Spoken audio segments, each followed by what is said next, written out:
Welcome to celebrating 50 years together. I'm joined tonight by our medical director, Dr. Tim Brei. Tim, it's good to see you. Hi, How's life treating you these days? it's fine. I'm enjoying being back in the Midwest. And um, for those of you who don't know, I am still serving as SBA's medical director, which I enjoy very much, but I am 67 and retired from clinical practice. So I'm enjoying having some more free time that I can devote to Spina Bifida Association and to ensuring that as I get older, I take care of myself. So, Well, I'll say cheers to that one, sir. Glad to hear that. We're glad to have you closer to us again. It was kind of difficult when you were out on the West Coast. It was a long haul between there and here. So yes. we're glad you're back. All right, we'll go ahead and get started. So um, we're going to kind of keep this as conversational as we possibly can. Uh, Jess and team worked really hard to get a nice PowerPoint together for us, and we're not going to read it to you because, quite honestly, you're capable of doing that.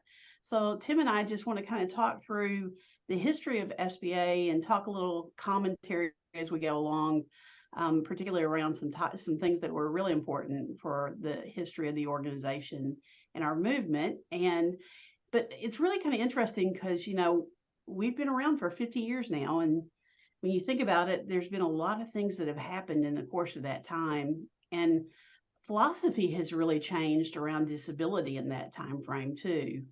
And when you think back into 1972, there was an article written in the New York Times Magazine called the God Committee that kind of got people who had children with spina bifida up in arms because it really questioned whether or not you should perform life saving surgery on people with spina bifida. And as it so happened, in November of that year, Easter Seals was having a conference in Chicago, and they were hosting a myelomeningocele day. And a group of people, about 27 different spina bifida groups, got together to talk about that very article and really to talk about their displeasure of what that article said and what they wanted to do about it. And over the course of 3 days, they decided to form an organization that later became the Spina Bifida Association, and they actually elected their first officers. The next year is actually when SBA was incorporated. It was incorporated in 1973. And it started in Chicago. However, it was actually incorporated in Wisconsin. And then in 1974, SBA held its first national conference in New York, and they elected officers at that time. And I remember hearing stories, Tim, of that first board meeting, of it going well into the wee hours of the morning, and people would go to bed, and then they'd get to a point where they needed a vote, and they'd go rouse people out of bed to get them and be a part of the discussion and then have the vote. And it was evidently quite an experience to be a part of. And I think everybody had some very strong feelings at that point in time. And it took a little while for things to get gelled because of that. But out of that, they one figure really emerged, and he was a physician. His name was Swinyard, and he actually became the first professional advisory committee chair. And he really has kind of been thought of like the father of SBA. And all of that took place in 1974. And then if we jump later on into that decade, into 1981, that was when SBA started its Insight into Spina Bifida, which was a quarterly magazine that connected people from the community to activities at the national level. Sara, one comment I want to make, which is probably not directly related to what you talked about, or is related in a different way, but a similar push occurred in Europe with regard to should babies be repaired with spina bifida. Mhm. And a physician in Europe came up with some criteria about who should be repaired and who should not be repaired that really caused angst in the United States as well. But interestingly enough, was more readily, those criteria were more readily adopted in the early years in some of the European countries. So it's interesting to me that um, people in the United States banded together and said, no, this is wrong, and went kind of in a very different approach. Right. I think it too, it was, I think that's the early start of the disability movement in a lot of ways because people recognized that individuals with spina bifida had a right to life. And I think that was really important. Throughout this presentation, you're going to see panels like this. We've been asking people to share their thoughts about the 50th anniversary, and people have been doing that. And so we just wanted to kind of share what some people are saying. I mean, it's really heartening to see that people really get the resources that SBA puts together and how important they are. And we're very grateful for that. So in the next decade, in the 1980s into 92, um, things changed a little bit. SBA moved from the Midwest more to the DC area. They moved to Rockville because they knew they needed to be closer to the federal government. And Rockville is a suburb of the DC market, and so they moved there. And then in 1990, the ADA came into existence, and we know how important ADA is to people. And that kind of changed things a little bit too. It also helped us to recognize that advocacy was something that we needed to be involved in. Also in 1990, along with ADA, SBA published the first edition of the guidelines for the care for spina bifida healthcare services throughout the lifespan, which now we call Guidelines for the Care of People with Spina Bifida. But at that point in time, that was the name of it. It was the first edition that came out, and the Professional Advisory Council worked on that. And then in 1992, we moved even closer to the DC market by moving into DC out of Rockville.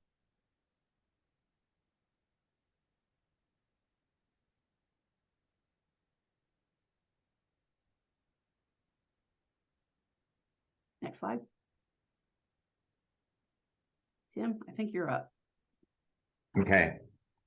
So the next decade began in 1993. And the first real significant difference was that the guidelines from 1990 were revised in 1995. There was a sense that these needed to go through the lifespan, but there was very little evidence and very few adults at that time that were living with spina bifida. So really the care of the guidelines at that point still really reflected pediatric care, though it was recognized that with the care we were providing, there were going to be adults. We just didn't have enough evidence. And again, this was led by the Professional Advisory Committee. In 1995, also, SBA joined with other disability rights organizations in Washington to protest pending legislation that would have threatened the American with Disabilities Act. And I think this is really the first knowledge that I have of really advocacy coming to the fore as part of the mission of the organization. And I think you'll see a little bit more as we move along. Advocacy has become a bigger piece, but we continue to advocate with other organizations that focus on disabilities and disability rights when the issues at hand overlap with people with spina bifida. This goes to show that there are powers in number, and advocacy makes a difference. The Agent Orange Benefits Act was also signed by President Clinton. This allowed care to children born of veterans of the Vietnam and Korea Wars who were exposed to Agent Orange, and the children of those members who were born with spina bifida allowed them to get benefits. This is a special program that is actually through the Veterans Administration and administered by them on an ongoing basis. We do have some interaction with the VA, particularly as it relates now, as many of these individuals are adults, and trying to ensure with what happens with them through this program.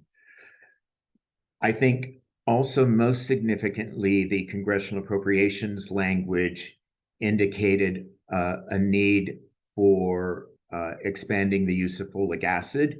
We know that folic acid reduces the chances that a woman will have a child conceived that has a form of spina bifida. And the literature surrounding the use of folic acid really came out early in the 1990s. And so this allowed to the fortification of wheat products, led to the fortification of wheat products in the United States.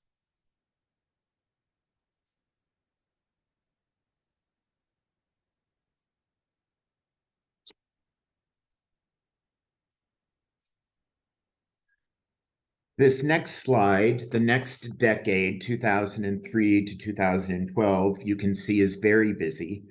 And we will move off of this slide. But what's important to recognize is that the pace of achievements, the pace at which new things were occurring to benefit people with spina bifida and their families really got charged up in the 2000s. We can move to the next slide. To my mind, the key instrument and driver, the seminal event that occurred that I think helped to drive all of the other events in this decade is the event in 2003 entitled Evidence-Based Practice in Spina Bifida, Developing a Research Agenda. You notice that there had been previous guidelines. Those had been worked on specifically by a small group of individuals that were members of the Professional Advisory Council. This meeting was funded by multiple government agencies. I don't know how we got that accomplished. I don't remember that 20 years ago, but getting government agencies to support something like this is increasingly challenging, I will tell you. But this meeting was a seminal event. Professional Advisory Council members at that time led working groups of various clinicians, multidisciplinary groups, in really looking at the research evidence surrounding care in spina bifida. A lot of the previous work in looking at the healthcare guidelines was really best practice, and there wasn't a lot of talk about what the evidence base was. Eventually, we had to develop criteria and look at the literature, and we all did literature searches on our own with our small working groups on the various topics. And then we were all, the 100+ of us that were involved with this were supported to come to this meeting where these were all presented. This was really, I think, a seminal event. It is the first organized event that I'm aware of that really systematically looked at the evidence base surrounding spina bifida, and looked at how could we take the information that we learned from this meeting and move into new directions that fostered increased research for spina bifida, increased funding for research in spina bifida. One of the things that got kicked off, although this was in the works before this meeting actually happened, was the management of myelomeningocele study. This was the mom's trial for fetal surgery. But part of the work of this was really developing a really strong evidence-based research program to study fetal surgery at that point. Also related to some members of Congress, interest from the Centers for Disease Control, and really grassroots advocacy by the Spina Bifida Association and their chapters at the time. The National Spina Bifida Program was started at the Centers for Disease Control. And it was the mission of the National Spina Bifida Program to look at how can we reduce the incidence of spina bifida, and also how can we take individuals who have spina bifida and improve their health, well-being, and overall quality of life. This, again, was very important in terms of having an agency of the government that was really invested in thinking about spina bifida in a dedicated way. The third edition of the guidelines were published in 2006, and much of the work of that, oh, can we move back a slide? Oops. Forward.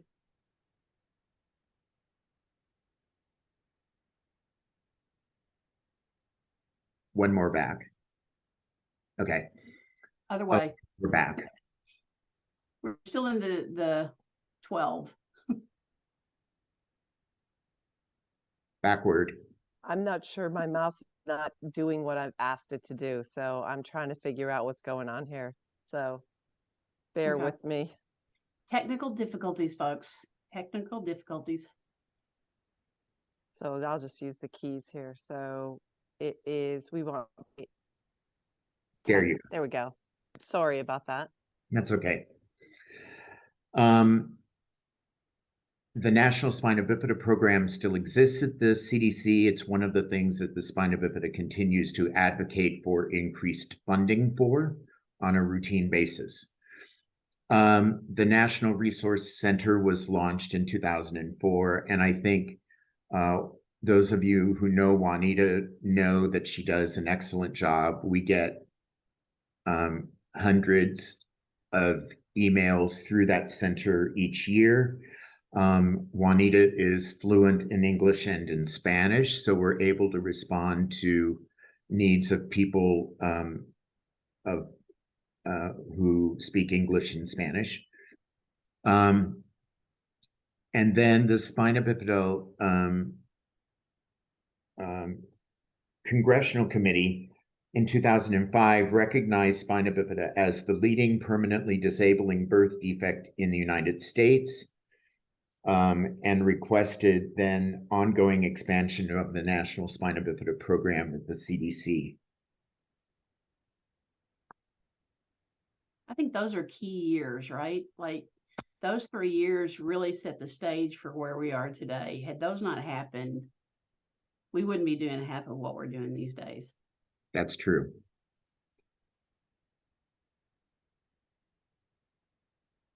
We can move to the next slide.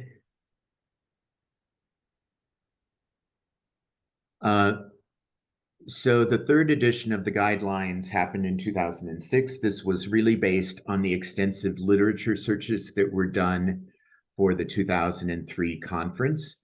And I think really the first guidelines that attempted to look at evidence-based medicine and how those evidence-based research can inform the guidelines. I will tell you that the research base is still not up to a quality that we would like it to be. The extent of research is still not enough. But in the 2000s, it became there was an increasing push in medical research and in discussion of research articles to look at the quality of research in systematic ways. And that change really encourage Spina Bifida and the Professional Advisory Committee to continue to really think about evidence-based research and how the guidelines are informed. 2008, with some false starts and a lot of work and a lot of dedication by people, the National Spina Bifida Patient Registry was formed. This registry is housed through the CDC and incorporates now thousands of individuals who provide information related to some aspects of care.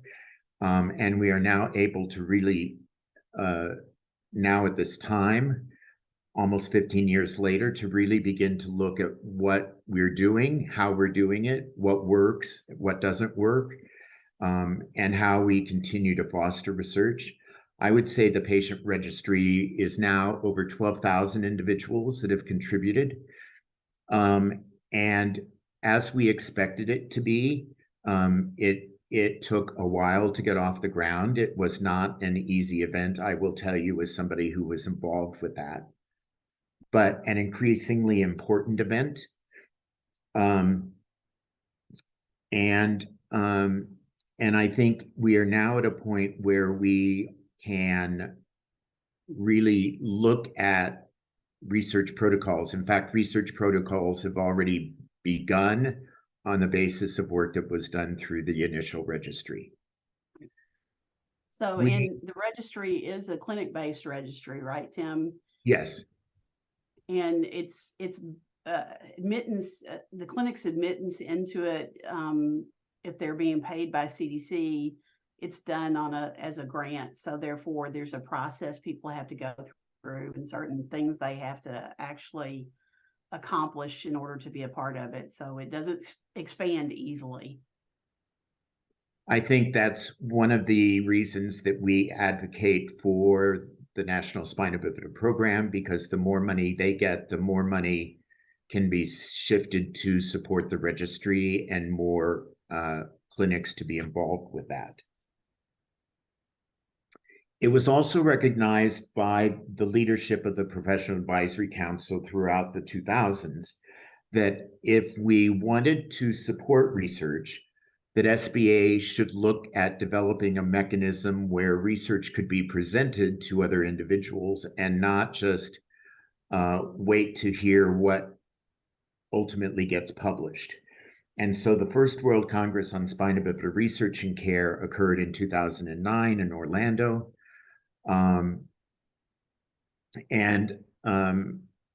I think by all accounts, this push by SBA to support the World Congress has been a real boon to the healthcare professionals and the people caring for people with spina bifida. It is a difficult meeting for SBA to put on, which is why it only happens every few years. We had over 350 individuals at that time. The most recent one that we had just last spring had about 430 individuals. We are getting increasing numbers of people, not just from the US, but from other countries, because we know other countries' collaboration with healthcare professionals in multiple countries sometimes is really beneficial. Also in 2009, the Spina Bifida Caucus was formed, and that continues to exist to this day. These are groups of congressmen and congressmen, House representatives and senators who can sign on and support issues that come to Congress that relate to spina bifida. The first walk and roll event took place in Washington, D.C. and became SBA's signature fundraising.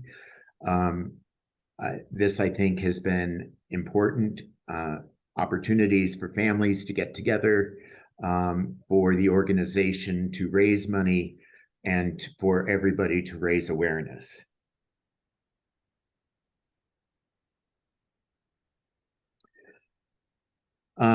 CDC funded in 2010 a process by which a program called Preparations was developed. These were a series of modules through infancy, childhood, and into adulthood, transition and adult cares that featured developmental milestones, knowledge, and how families could identify appropriate milestones to help promote their children and adolescents moving into transition and successful adulthood. I will say that it was a really good program. The website at the time that housed it was not very user-friendly. And we're looking at how we can potentially bring this back and revamp this, though that is going to be a work in progress. Also, Spina Bifida University came online. This was a 24/7 online portal, which healthcare professionals provided information related to spina bifida care.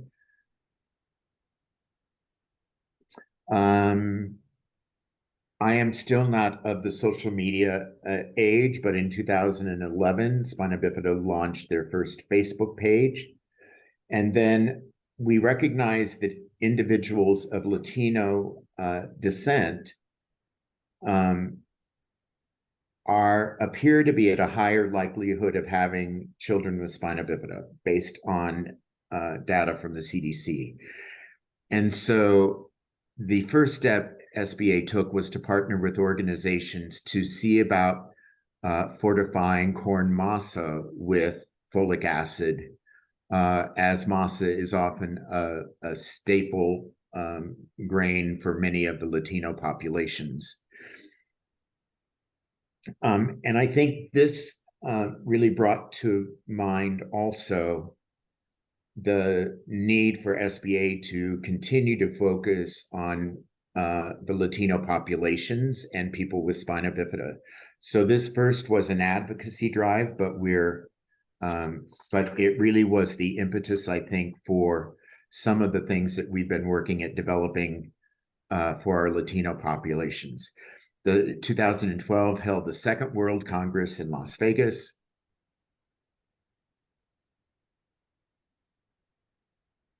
And again, this is just the summary of some of these events again. But you can see the pace really picking up. And as I said, I really think the evidence-based practice in spina bifida meeting really became a spearhead for the organization, the Professional Advisory Council, healthcare professionals to say we need to be doing more research. It's not just about what happens in our local clinic, though that's critically important. But we need to do better research and find better treatments and better ways to provide care for people with spina bifida.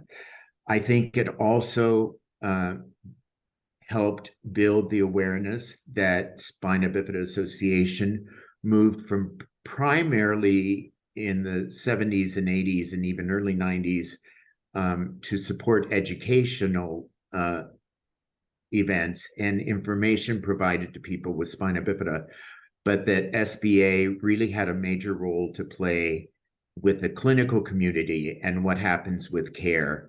And that awareness, I think, also came about organizationally during this decade.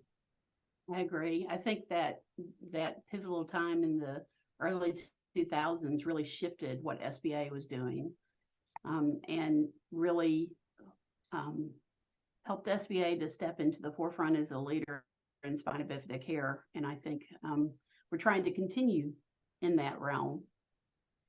And if you think it was busy in that decade, just wait until you see the next one.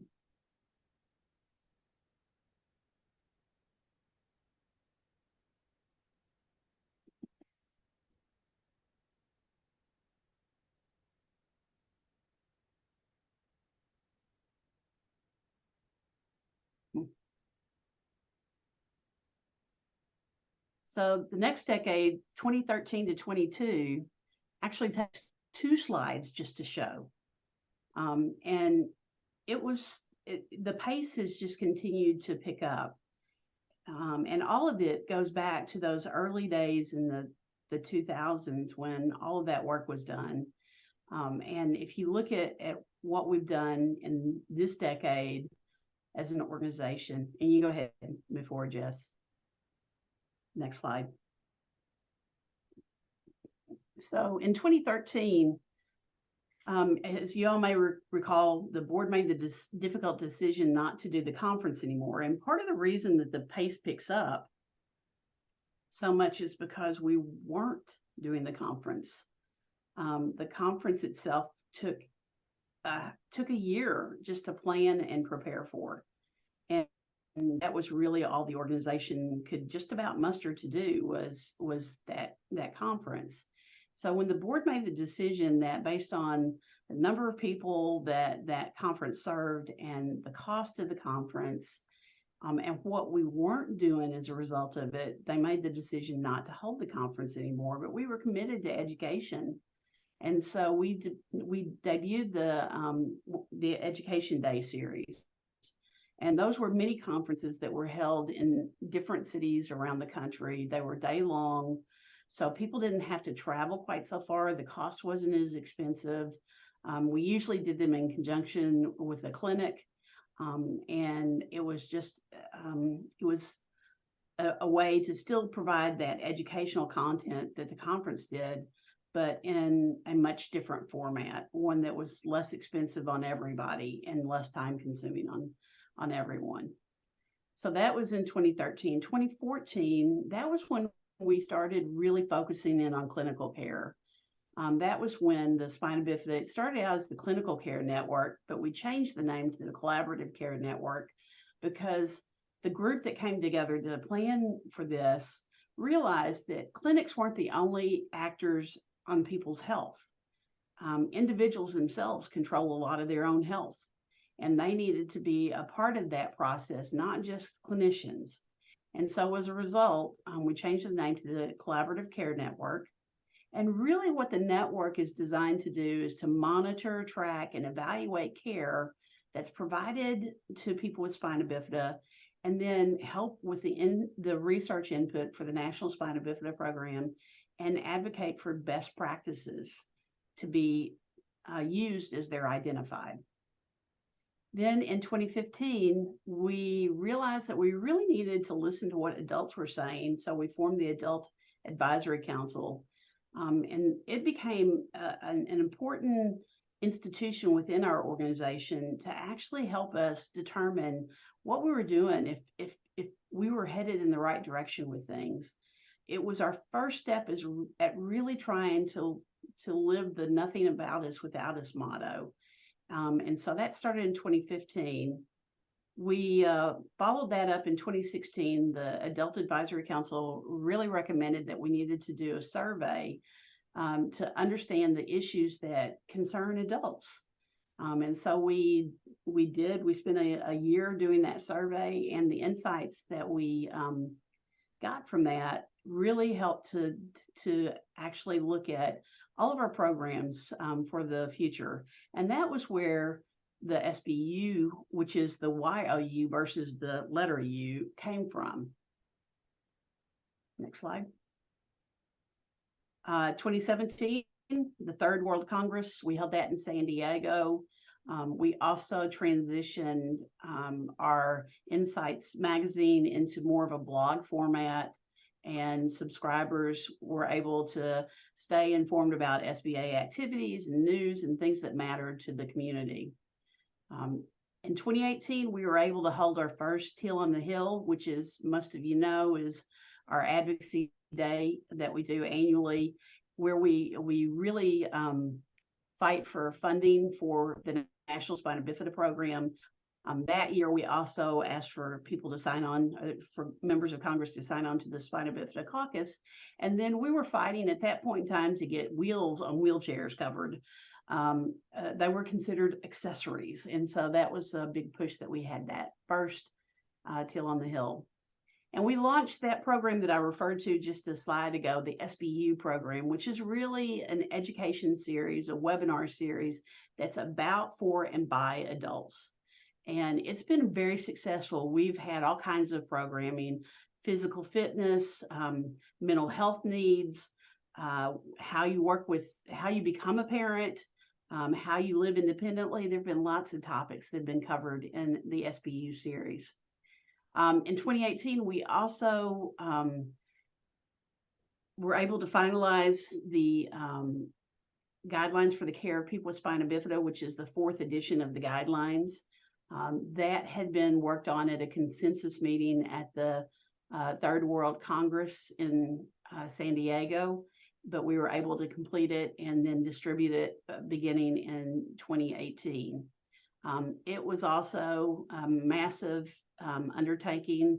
Over 100 volunteers from around the globe worked to put that together. We did literature searches. As a staff, we hired somebody who did the literature searches, but small groups of people broken down based on topical area worked to review the research and develop the guidelines. This was really our first attempt to make sure that we were really getting adult care engaged in the guidelines as well. Even though there wasn't a lot of evidence out there, we used consensus and best practice to be able to develop those guidelines.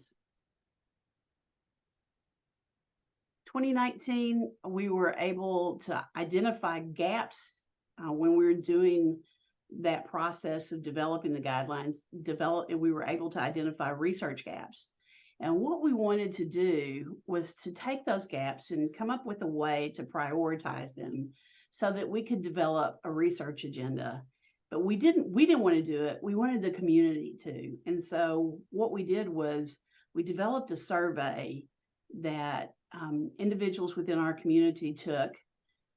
And out of that, they determined that there were 6 areas of vast importance to them. And out of that came our community-centered research agenda.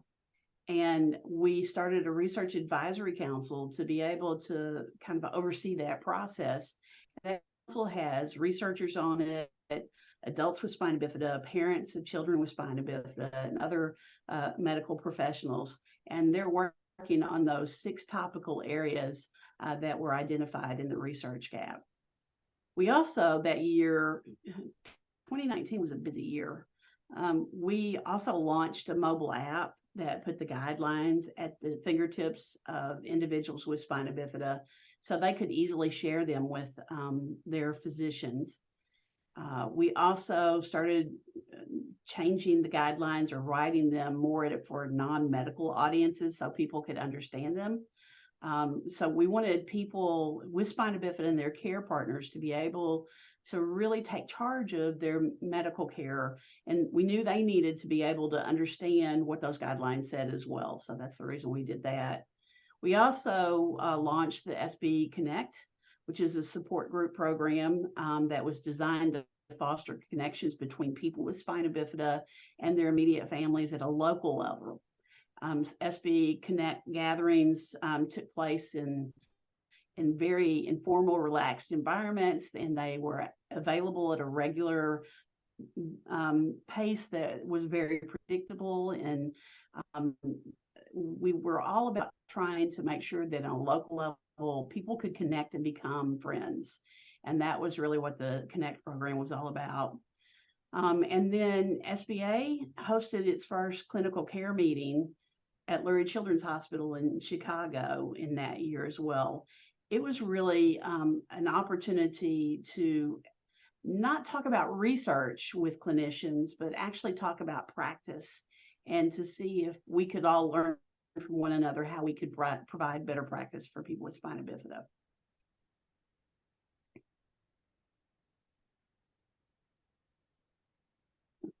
I think that slide says it all. That even though SBA has really accomplished a lot, the journey ain't over yet. I think, again, this spina bifida clinical care meeting is a really important meeting, and I think increasing numbers of various disciplines in healthcare for people with spina bifida are really engaged and enthused by these meetings. And it's, again, another way that SBA says, one of the ways that we can improve lives of individuals with spina bifida is to help ensure that everybody gets improved medical care. And how can SBA support what happens in medical care? So people have often asked me why we focus so much on health with spina bifida in this organization, why we're not just a disability organization. And while we represent people who have a disability, there's no place else that's focused on people with spina bifida and their health. There are lots of organizations that focus on disability and disability rights, but nobody but us is focused on the health of people with spina bifida. And I think that's important to note, because if if there's nobody out there fighting for you, things don't change. And that's what we're trying to make sure happens, and change in a positive way.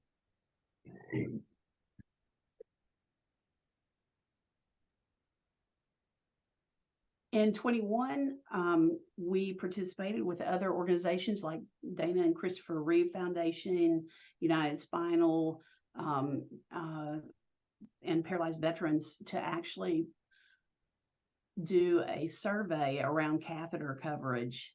And we had over 2,500 people who responded to that survey, and it was very, very enlightening.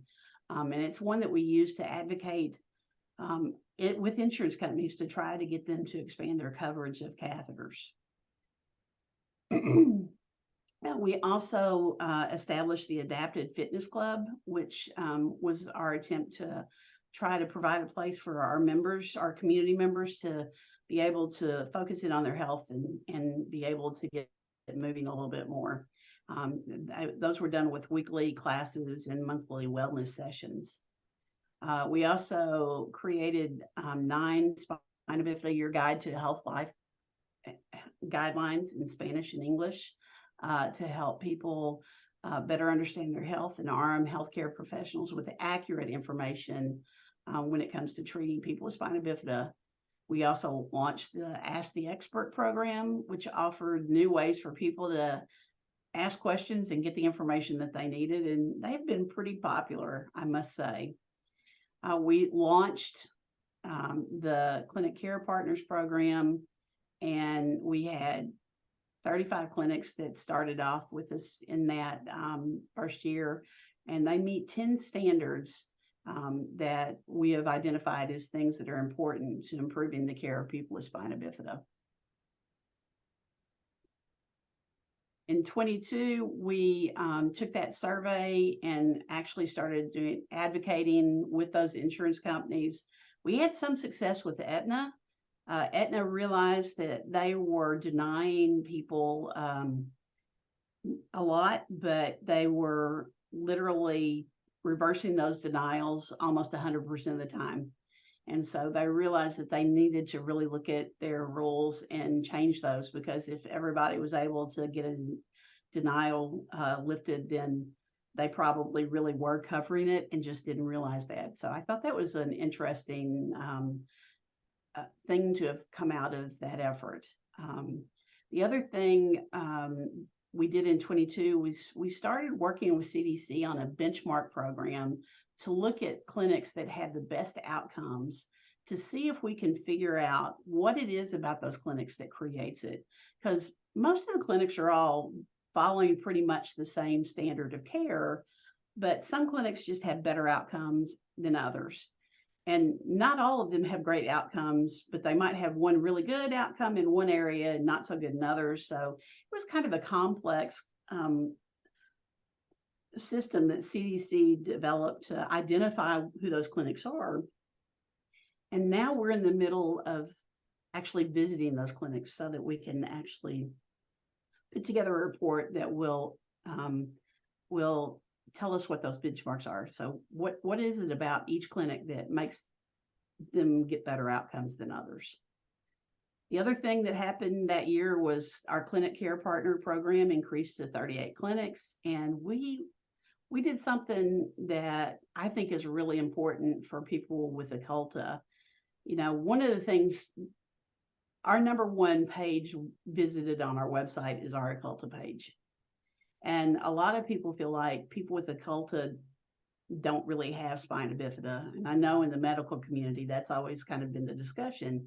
But there are a lot of people out there who have things going on and they come to us for help. And so one of the things that happened was we took a look and created an algorithm to help people understand when they needed to be worried if they had occulta and what they needed to do. So it finally answers the question of whether or not you're really symptomatic or not symptomatic and what you need to do. And I think it's helped a lot of people. And so we're really excited about that. The other thing in 22 was we launched the Project Echo, which is really a telehealth education system, I guess you'd say, in our attempt to try to learn whether or not we could have an influence on adult health, the education of adult healthcare providers. So we completed the Echo, we've learned a lot from it, and now it's starting to inform what we're thinking about doing in the future. So that happened in 22. And Tim, I'll turn it over to you now. I may speak out of turn here a little bit, Sarah, so you can slap me if you want to. What she didn't say in that is happening that began to happen in 2022, it is not yet completed, so this will be an ongoing thing. But we are looking at developing specific literature on delivering the diagnosis of spina bifida and looking at ways that we can reach out to OBGYNs so that they are not giving out information which is biased and based on literature that they learned 30 years ago in medical school. That is a work in progress, as I said, so we'll be able to report on that, I think, in the upcoming year. We are also working at standardizing information that is provided after diagnosis when a family is potentially looking at either fetal surgery or discussing post-delivery repair or termination or adoption or whatever choices families wish to make. We're looking at standardizing that and also developing protocols around the newborn care, whether they are born prenatally or repaired after delivery, so that again, we can look at standardizing those first months from diagnosis delivery to what kind of care can people expect and what might that look like. Again, those are works in progress, but those works began in 2022 as well. So Dr. Weiner spoke at our World Congress. He is a urologist out of Duke University. He is an elected member of the board and has been very active, not just in his clinical care, but in his national presence representing spina bifida and his advocacy. And he presented on why he's engaged with the Spina Bifida Association. And he stated what makes ASBA special are the people. It's the staff, it's the people who are committed, it's people with spina bifida and their families, it's the volunteers that are involved. He also appreciates that spina bifida does this without a self-congratulatory pat. We're really focused on where do we need to go, and that's important.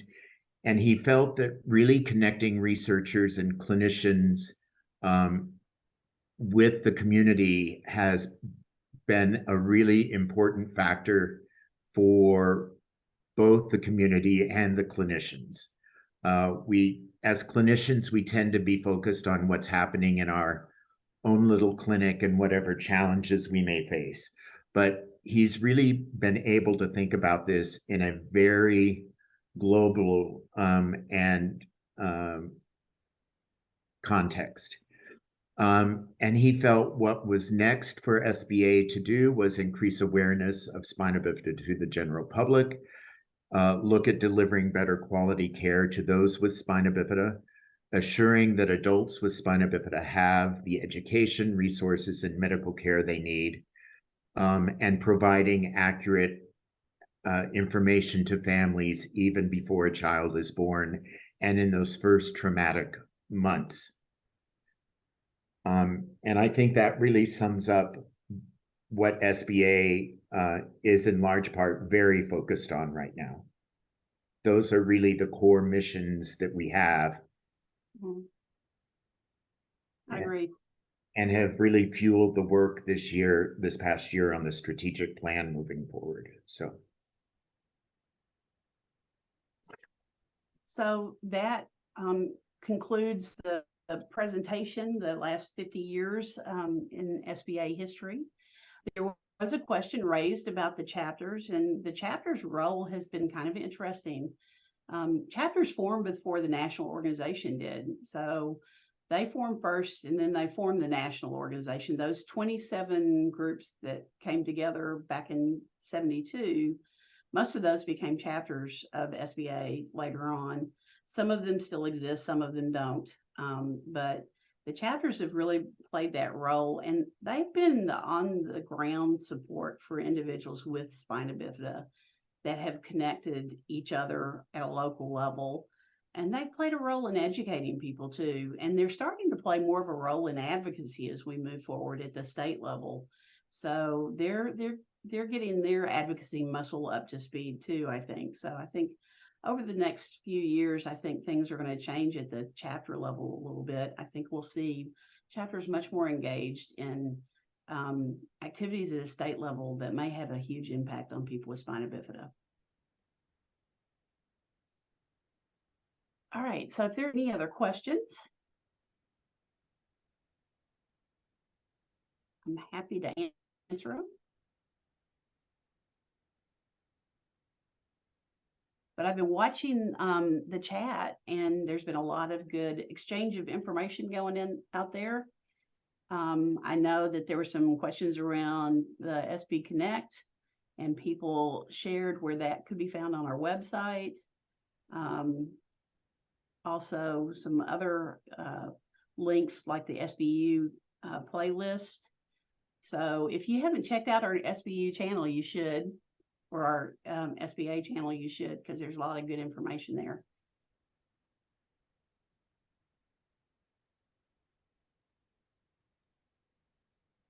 Sarah, there are a couple of questions that just popped in the chat.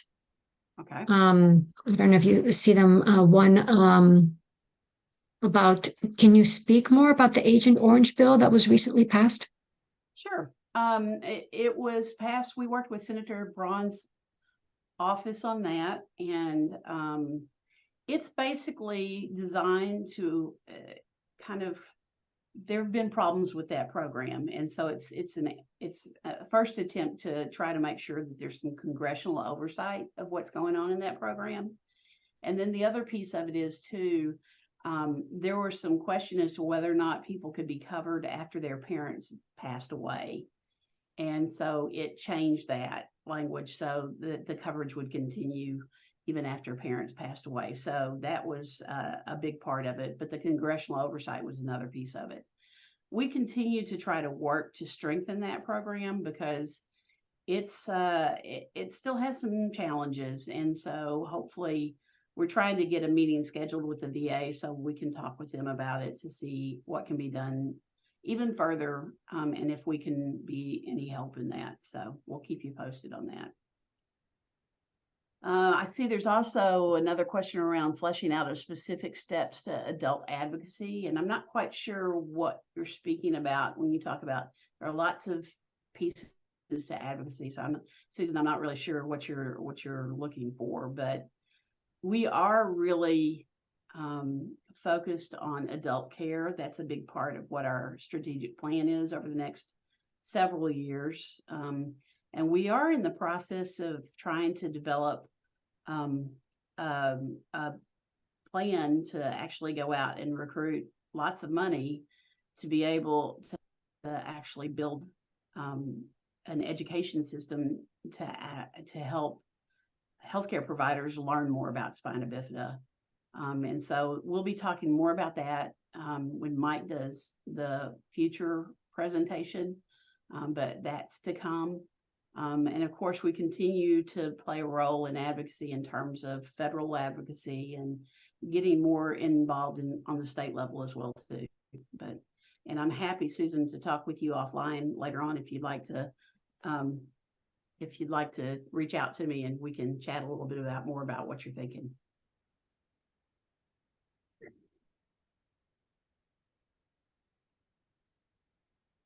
All right.